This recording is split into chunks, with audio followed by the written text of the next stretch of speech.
Welcome to the React Show, brought to you from occupied Kumeyae territory by me, your host Thomas, and Warm Nights, episode 83.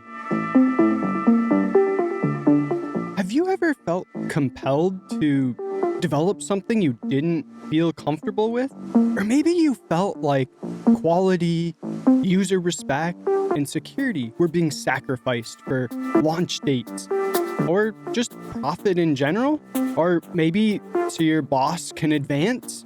Do you feel like the standard software interview process sucked? Is your visa dependent on the job that could be easily cut in mass layoffs? I think we, as programmers, should unionize, and those are just some of the reasons why. Thank you so much for joining us. I love being outside, programming outside, and even recording the podcast episodes outside. Recording outside was pretty straightforward when I was hanging out in the desert. You just had to find a place out of the wind and you were good. But now that I'm in San Diego, it sure is tough finding an outdoor place to record. For some reason, there just seem to be helicopters always flying over all the time. I don't really understand, but I don't know. I guess that's how it is. So I don't know. We'll give it a try again because I'm stubborn, apparently, in this case, and maybe cheaper than I should be. So cheap, in fact, that it's time for me to tell you that this episode is brought to you by us. Have you ever wanted to really learn React in depth? Have you ever got stuck trying to figure out how to make it render your list fast enough, or what you should use for a key, or maybe when to use memoization? So about 2 years ago now, I wrote a book called Foundations of High Performance React, which will answer all of those questions and more. In the book, I go over the algorithms that React uses internally and even teach you how to build your own version of React using conceptually the same algorithms that React uses. I created it to be both very simple, straightforward, and very easy to digest, while also helping you to learn how to create high quality and high performance React application.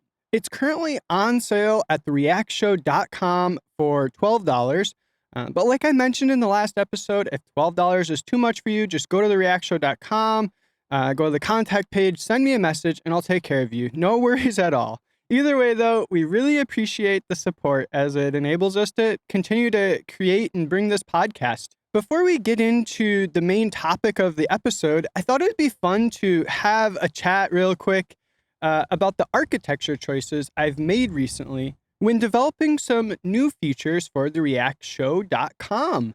I think some of my choices might be a bit unusual, but I will argue for a good reason, and I just thought it might be interesting to people. I like to try different things, and also I might have a slightly different approach than what is often popular. And so I'm not saying it's better, but I thought it might be interesting. So the goal is to create eventually a premium section that provides a custom ad-free podcast feed with bonus content, and I have a lot of other ideas too. But it needs a standard sign-in, create account process, like the ability to take payments, needs some way to store data, a database or something. And, this time around, I'm not planning to create my own database management system like I mentioned recently in an episode on creating my own SaaS application. That was a mistake. We're not going to repeat that one. So I'll talk about what I chose for that. And I also want to continue building with React Server components to try them out. So I already built the new version of the reactshow.com with Next.js 13 using the experimental app directory /React Server component support. so I'm sort of going off of that. It's just extending that. So I'm going to continue using that architecture. But I also had to, like I said, find a way to store data, a database. There are a lot of options, and I feel like a lot of people that I, talk to, and a lot of places I work choose things that I find to be kind of higher maintenance, or just kind of a pain to work with, especially if you're talking serverless, that kind of thing. I went the opposite. I chose something very simple, uh, SQLite. So, SQLite, if you're not familiar with it, is a relational database system, SQL, and it is designed to be super simple, lightweight, and reliable. So it's just stored in one file. You don't have to install anything. There's no real configuration that needs to be done. Just super simple. It's rock solid. It's used all over the place. And I like it just because it's so simple and has so little maintenance required. And if you're not building a giant thing with tons of users, it's more than sufficient when it comes to, um, features that you might need for that kind of thing. And one of the most exciting things is with React Server components, I can directly make database calls right in components. It's simple, it's fast, it's been working really well. So I'm not using a serverless architecture. I find those to be, let's see, how do we say this? They can be faster to scale potentially. I don't know if I think with my level of experience, sort of running databases and websites and stuff, I don't know if this is as true for me. I know for a lot of people it might be because you don't have to learn how to administer your own system. For me, I already know how to do that. So serverless just isn't a huge benefit for me. I feel like I can scale most things quite a ways with just a simple Linux box. In this case, I'm not expecting huge loads or anything, so it's really not a big deal.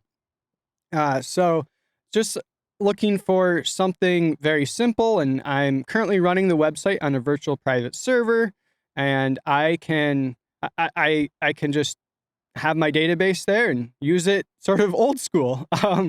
Yeah.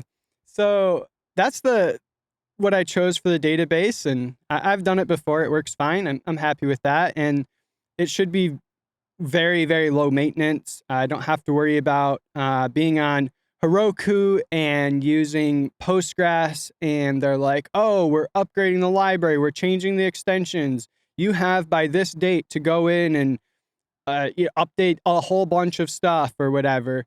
SQLite isn't going to change like that. I'll be able to run this probably for years and years without changes, which I love. Low maintenance. So another thing, and maybe even more interesting to a lot of people, is I am using something called CapRover to deploy the website. And this includes everything I've been talking about so far, the database, everything. So what is CapRover? CapRover is essentially a PaaS, like Heroku, but it's open source and self-hosted. So I just installed CapRover on my virtual private server, which was a very simple process, very easy to do.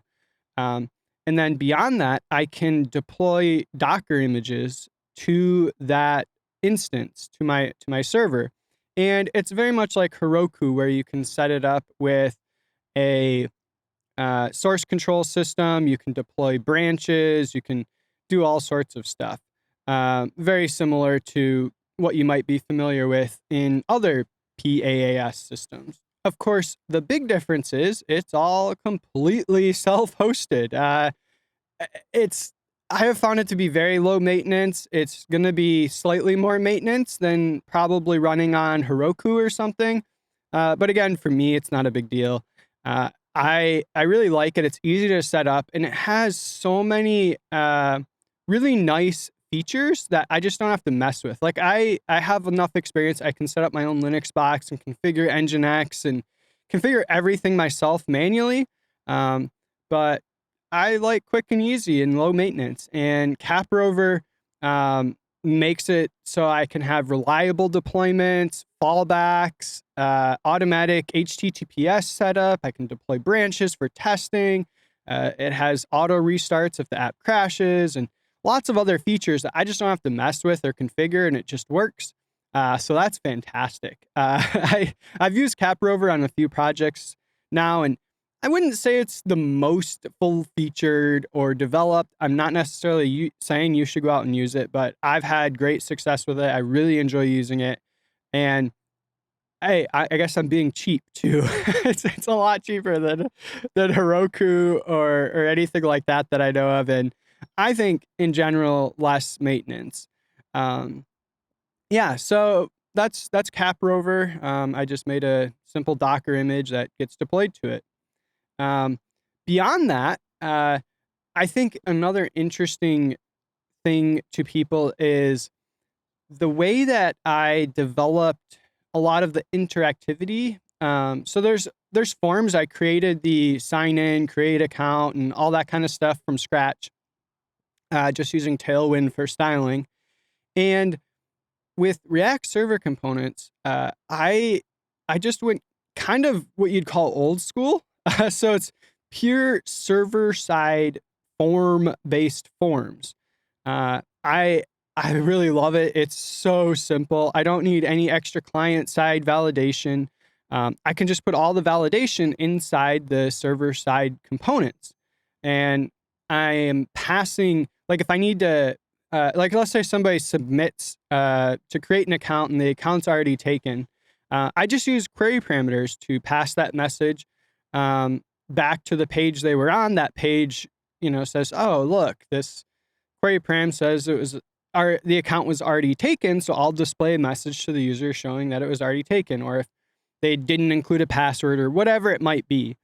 So I have complete server-side validation, which you should always do, and I think always start with. Client-side validation, that can always be bypassed. So you should always have your server-side validation. And the cool thing is with the React Server components, you really don't need to create any React-specific client-side validation. I am employing basic HTML5 client-side validation, just using tags. And I think that'll work fine for a long time. I can always go back and add fancier React client-side validation. But this was super quick, super easy, super reliable. Just another reason why I'm really enjoying React Server components, to be honest. But yeah, I think I don't see many people developing this way, and you don't even need React Server components to do it. It just makes it easier if you're writing things in React. But yeah, I think I just think it's a lot simpler because you always need server-side validation. And previously with React projects, I think required a lot more code because you had to have client-side support for handling messages and handling a lot of it that you don't really need anymore. And it's just a lot simpler. Just like, oh, submit the page, make my database calls, and return the result. I know if you've been doing web development for a while, you're probably like, oh yeah, that's super old school. That's how we've done things forever. It works well. But I know a lot of people aren't as familiar with that, and I think it works really well. And yeah, so that's what I chose. I'm really happy with it. We'll see how it goes. Maybe I'll change my mind and I'll abandon React Server components and all of this. Yeah, it's all part of the experiment. We'll see what happens. All right, so let's get into the main topic. And I will admit this is something I've wanted to discuss for a very long time. But I know from talking to a lot of people in the industry, it's not necessarily super well received. But you know what?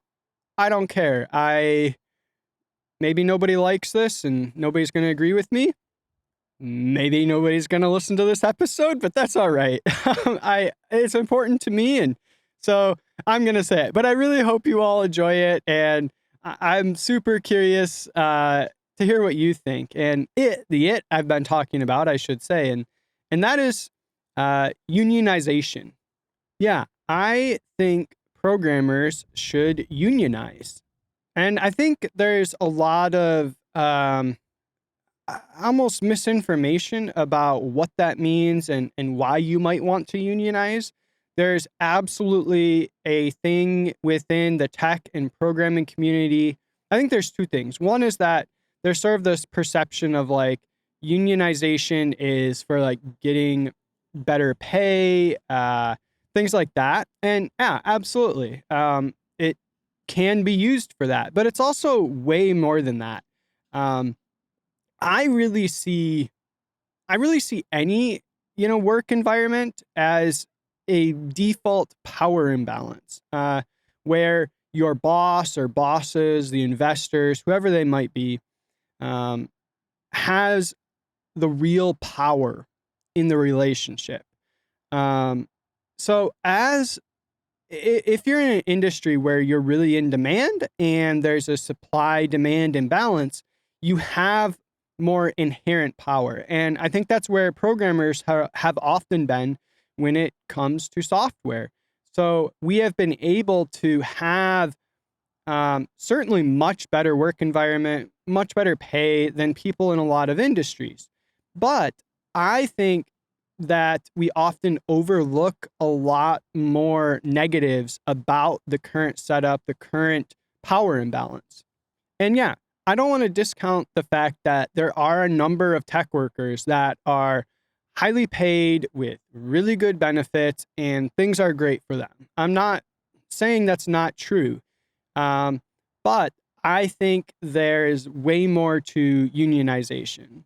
Like I said in the hook, at the very beginning, um, what else? Why else might you want to unionize? And I think when it comes to software, one thing that I have heard from nearly every programmer is how dissatisfied they are with, I think, a few main things.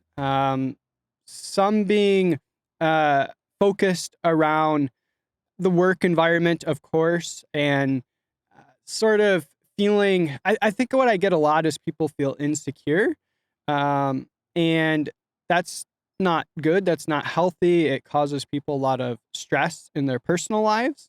Or maybe you get paid a lot, but it comes with really long hours and it's um, not enjoyable, soul sucking work. And you would like to have, maybe you're okay with less pay, but better work life balance. But that's just not how the place you're at operates. You don't have that freedom. Uh, and I've heard this countless times. I think most programmers I've talked to are like, yeah, I would much rather work less, get paid less, and do more with my life. But that's just not, your boss is not really interested in that, I think, for a lot of reasons. Um, but I think there's also another huge aspect that we don't talk about enough. And that is the work that we are essentially forced to do as engineers, as programmers, as developers. Most programmers that I know uh, get discouraged about the work that they have to do, including things like data mining users or just generally working on features that actively make our users' lives worse, that make the user experience worse, or we're forced to work on a schedule that doesn't allow us to do a good job, that doesn't allow us to write good software, that detracts from the long-term success. I think that's a big part of it. As the people actually building stuff, we can see, oh yeah, this code needs more investment and it needs to be maintained better. It needs to be upgraded, it needs to be fixed. We need to focus on security because we don't want to be responsible for writing code that ends up, causing somebody to crack into the system and steal our users' data. Like that's just, nobody really wants that. but we're often forced to do and create these things that we don't like.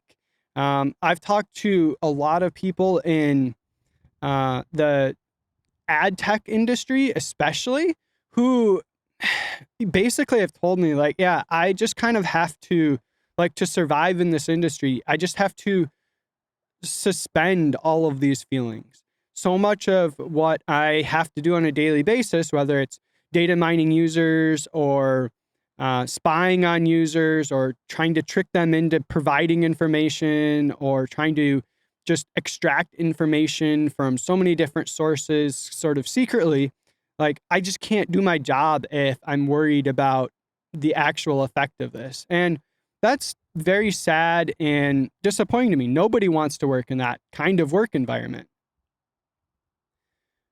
So when I talk about unionizing, I am looking at it in terms, especially those terms, correcting that power imbalance so that we as engineers can come back to our bosses and say, yeah, I know you want to do this to our users, but hey, we don't, that is a short-term win. Maybe we make some money in the short term, but it's not something we enjoy working on and it doesn't make us happy. And part of having a job, especially a job that takes up so much of our lives, is being happy in doing them. And so we can go to our bosses as a group and say, yeah, we don't want to do that. What you're telling us to do or asking us to do is not good for people, not good for the planet, whatever it might be. Can we investigate some other potential solutions? Like, nobody's going into this being like, oh, we just want the company to not make any money. That's not what I'm saying. I'm saying if we come together as a group, we can demand to find solutions that work for everyone, including us as workers, including the end users, and including the company. So it's no longer just the boss being able to decide what direction things go in or what we have to work on. It becomes about finding a solution that works for everyone. So to me, that's a huge, huge reason why I think it could be really beneficial for software engineers and to unionize. And I want to tell you a story, another reason why I believe so strongly in this. So I worked at a company, and I can't give any specifics for many reasons, unfortunately. But I can say I worked at a company and I discovered a serious security vulnerability that potentially exposed lots of user information, information that I am sure most users do not want exposed to the general public. And the response from the bosses, from management, was very upsetting to me. So I I disclosed my discovery of this vulnerability, and I had code that proved it, and it was like, yeah, this is real. It's extremely serious. So my suggestion to management was, okay, we need to obviously first fix the issue, and of course they were on board with that, which is great. I suppose they could have been like, nah, it's not that big of a deal or whatever. So they were on board with that. But then I was like, and then we also need to inform our users and investigate the potential extent of the exploit and see if anybody actually exploited it. And this is where I was very unhappy with the response. Basically, I was told, oh, yeah, I mean, that sounds great and all, but we've got a lot of other priorities. And to be honest, we can't afford bad press, and this isn't going to look good. And they gave me lots and lots of reasons like that. And so no matter how much I tried, they were not interested in me. Like, I really felt like the way I thought of it was, if I am a user of this system and this happened to my account, I would absolutely want to know, because I would want to check on, is somebody committing fraud with my information and things like that. I would want to know to keep myself safe. And so I'm like, yeah, absolutely. If I'm a user of this system, I would want to know what happened. And so I really pushed for that. It's like, no, we need to tell people this is really important. But it didn't happen. It was makes me frustrated even now, thinking about it. It was so disheartening. It's like, clearly this is about profit in the short term for this company, not long-term success and not the users. And I know that this situation happens all the time. I know that the instinct, so I've been in management, and I know that the pressures in management don't encourage this to be something that happens. Like, you're not, I think, in most cultures, going to get promoted if your team is like, oh yeah, we really screwed up and we had this, leak or whatever. Even though I think the situations that lead to these types of security vulnerabilities come from higher up in the company pushing programmers to work too quickly or whatever. I think ultimately the blame lies with the people at the top. But you don't move up the chain by having this happen under your watch. And so there's a lot of pressures to not disclose it. And at least in this case, it went along with years of the development teams trying to push back on management's schedule, basically saying, hey, we can't do a good job. We can't write quality code. We can't check and try to make sure we don't have security vulnerabilities because of the schedule you're putting us under. And so it definitely comes from higher up in the company. And I think if, as programmers, we had more power in this equation, we could have at least come to some sort of way of making this work for everyone, being like, hey, maybe there's some less important features that we don't need to do now. We need to make this code better.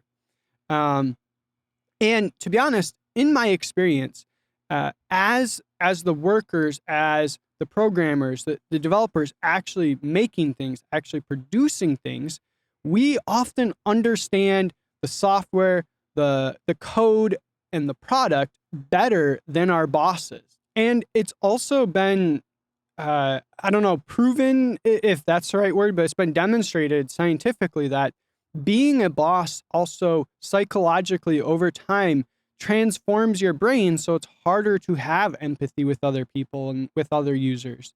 And just overall, I think the boss position is always going to be at odds with the worker's position and what we want and what makes us happy and what makes our users happy. And so to me, unionizing within software is more about having healthy, happy lives for ourselves and taking care of users. And also, I think, the long-term success of companies. So often, software companies, and well, actually really any companies, the bosses, the investors, the people running it, the stock market, whatever it is, in my experience, in almost every environment I've ever been in, the people at the top are super focused on short-term gains, and I think to the detriment of the long-term success of the company.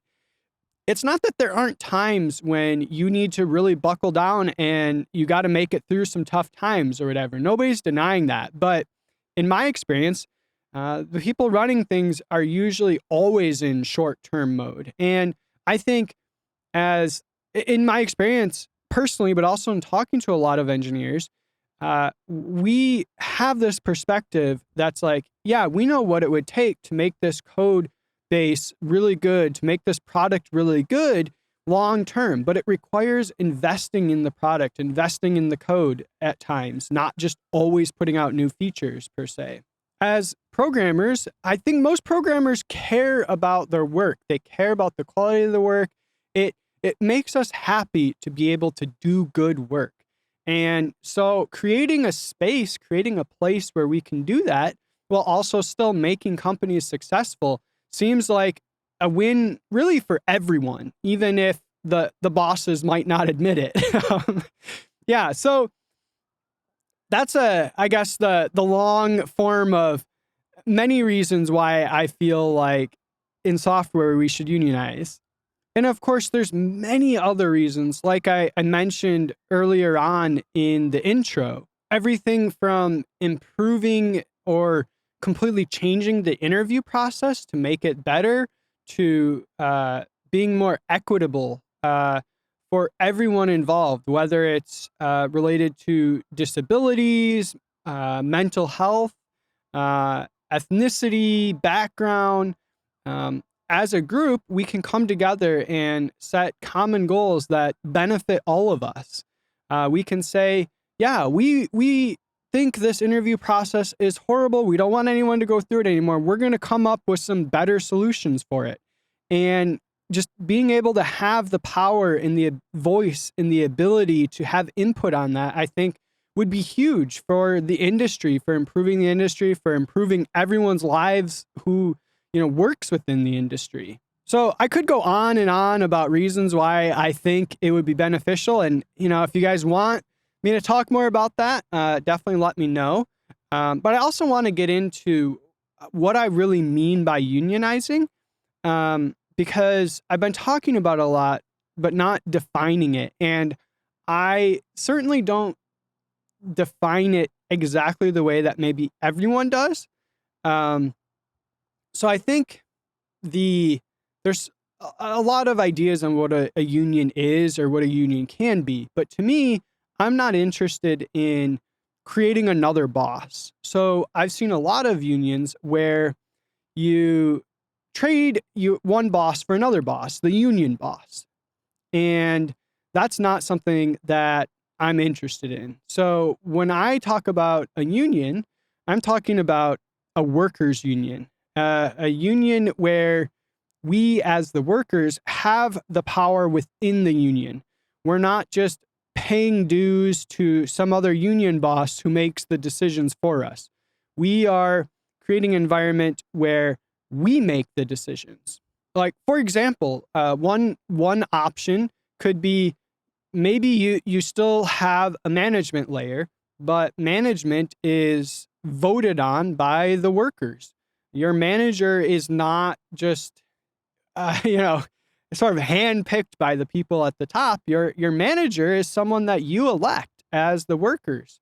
Or maybe you even decide you don't need managers. You find some other way to work, some other way to get things done, some other way to organize.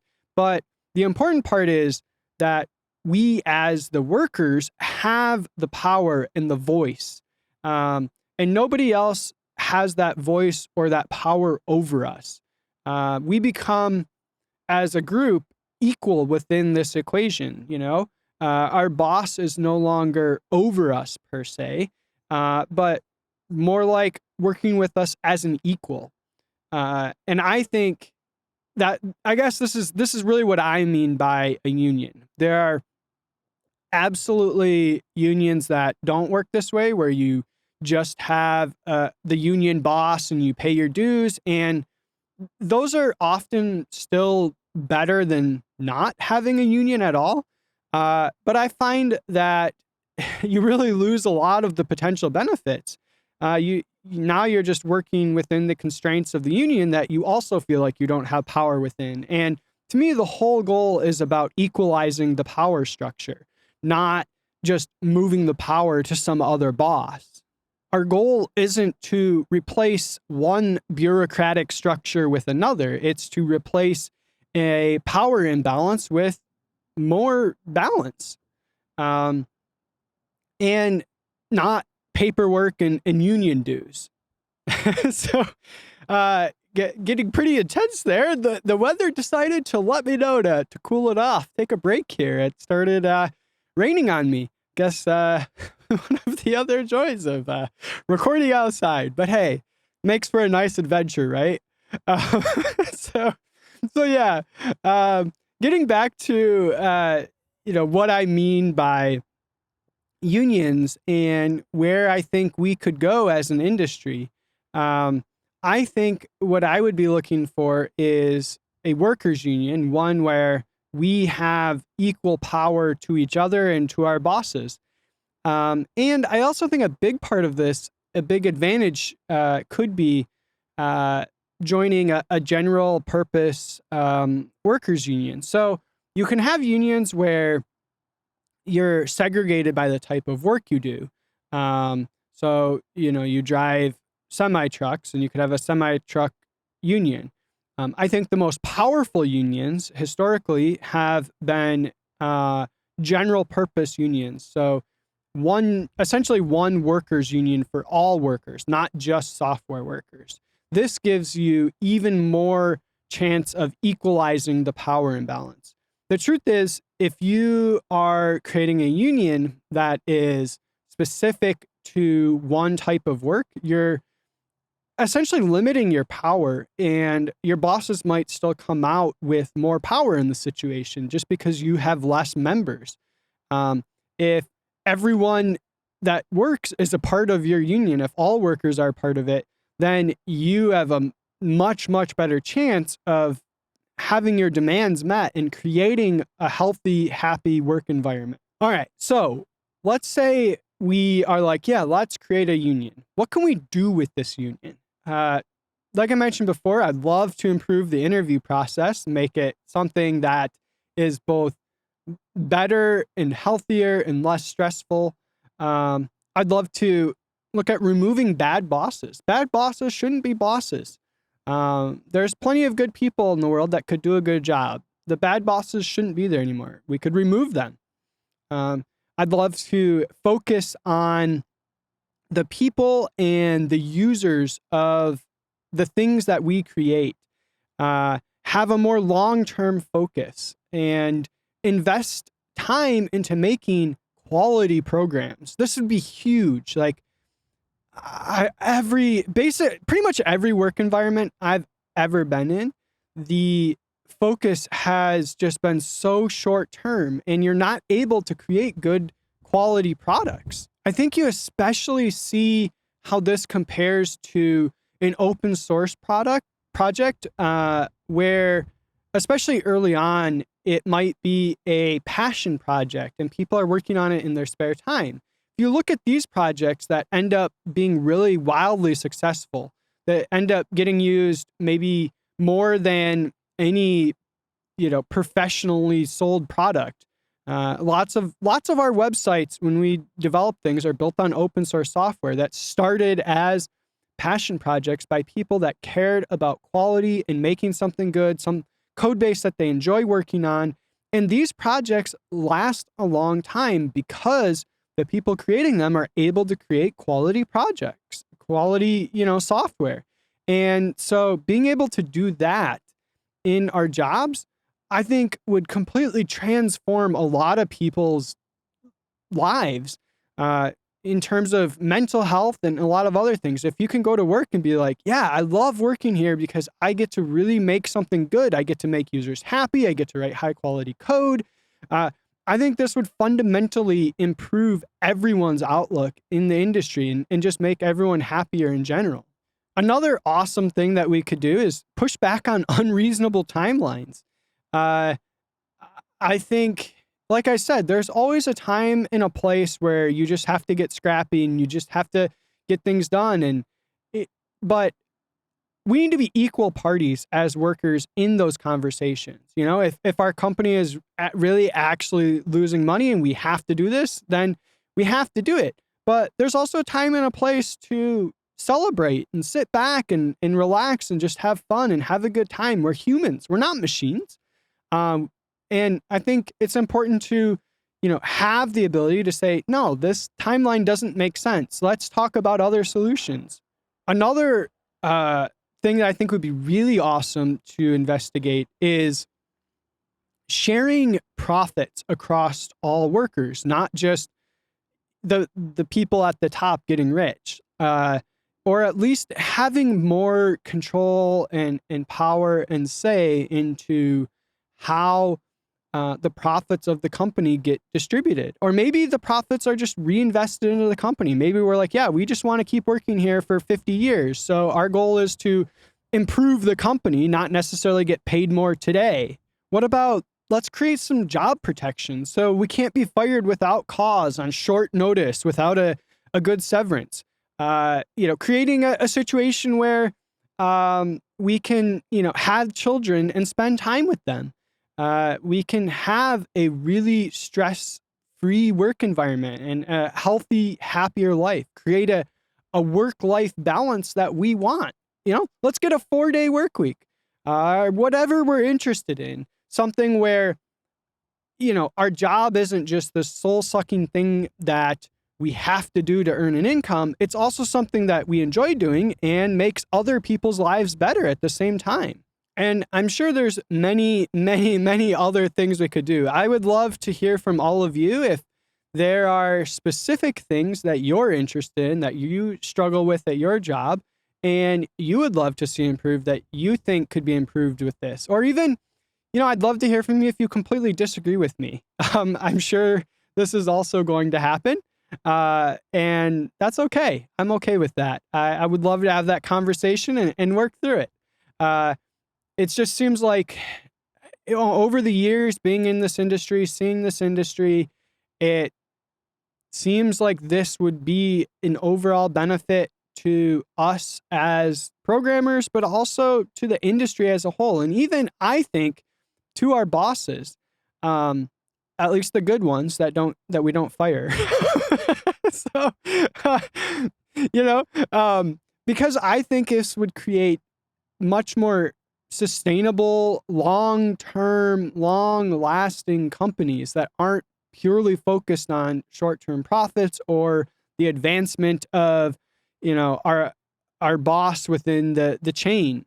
Sorry, I keep thinking of other things. Like I just recorded a couple episodes on mental health within the industry, and I told a terrible story that happened to me where I was subjected to harassment because of mental health issues from a boss. That's something that shouldn't happen. If you had a union where you could be like, no, that behavior is unacceptable. You can't do that. Like, you got to treat people like people. That's the world I want to live in, at least. I don't know about you all. I know there is still an attitude, and I talked about this in the mental health episodes in the tech industry, where it's this sort of, I called it the Ferengi viewpoint, if you're familiar with Star Trek, but it's essentially this thing where we're like, oh, instead of worrying about fixing exploitation, let's be the exploiters. Instead of complaining, oh, our working conditions aren't good, you're supposed to just go start your own company.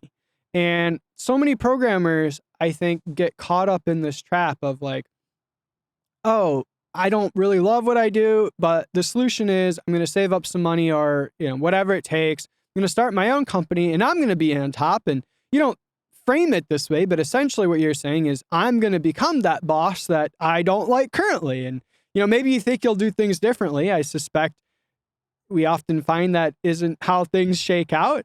But that's also not a world I want to live in. And I think it's important to discuss and talk about as an industry that as much as we might all want to start the next Google or Facebook or whatever it might be and get rich, it's just not how things work. The reality is not all of us can do that. If everyone is the CEO of their own Google, who's going to do the actual work? Who's going to buy this stuff? That's just not realistic. It's capitalism. The way things work is a very small minority end up at the top, end up successful, end up making all the money.